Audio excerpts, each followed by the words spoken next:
భోగాపురం విమానాశ్రయంతో పాటు విశాఖ విమానాశ్రయాన్ని కొనసాగించాలని కోరారు రాజకీయ విశ్లేషకుడు తురగా శ్రీరామ్. భోగాపురం ప్రారంభమైన తర్వాత విశాఖ విమానాశ్రయం మూసివేస్తామని అంటున్నారని అది ఏమాత్రం సబబు కాదన్నారు. స్థానిక సామాన్య ప్రయాణికులకు ఇది చాలా ఇబ్బందికరమైన విషయమన్నారు. విజయవాడ, రాజమండ్రి ప్రయాణికులకు భోగాపురం విమానాశ్రయం ఏమాత్రం అనువు కాదన్నారు.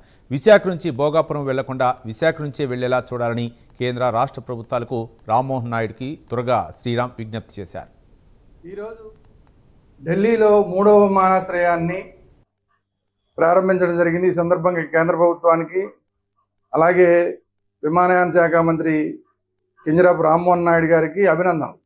But at the same time విశాఖపట్నంలో కూడా వచ్చే నెలలో జూలై నుంచి విమానాశ్రయం భోగాపురంలో ప్రారంభం కాబోతోంది. ఈ సందర్భంగా అభినందనలు. కానీ ఈ భోగాపురం విమానాశ్రయాన్ని ఓపెన్ చేసే సందర్భంగా విశాఖపట్నంలో ఉన్న విమానాశ్రయాన్ని మూసేస్తా ఉంటున్నారు. ఇది మాత్రం ఏమాత్రం సబబు కాదు. ఎందుకంటే స్థానికంగా ఉన్న ప్రయాణికులకి, సామాన్య ప్రయాణికులకి ఇది చాలా ఇబ్బందికరమైన విషయం. దాదాపు గంటన్నర పడుతుంది ఆ భోగాపురం విమానాశ్రయానికి వెళ్ళాలంటే. ఒక గంట ముందే రిపోర్ట్ చేయాలి. తర్వాత 2.5 గంటలు పోతుంది విమానాశ్రయం నుంచి ప్రారంభం, అక్కడి నుంచి ప్రయాణం చేయాలంటే. ఇప్పుడు రాజమండ్రి వెళ్ళాలనుకోండి, రాజమండ్రి 3 గంటల్లో వెళ్ళిపోవచ్చు.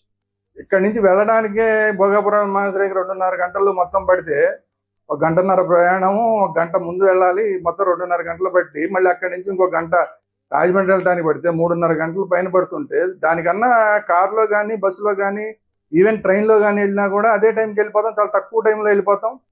అది కూడా కాకుండా ఈవెన్ మనం క్యాబ్కి ఇచ్చే డబ్బులు కూడా అంత ఖర్చు కూడా ఉండదు. మామూలుగా వెళ్ళటానికి విశాఖపట్నం నుంచి భోగాపురానికి వెళ్ళడానికి క్యాబ్కి ఇచ్చిన డబ్బులు కూడా తక్కువకి రాజమండ్రికి వెళ్ళిపోవచ్చు, వేరే ఏ ఇతర సాధనాన్ని తీసుకున్నా కూడా.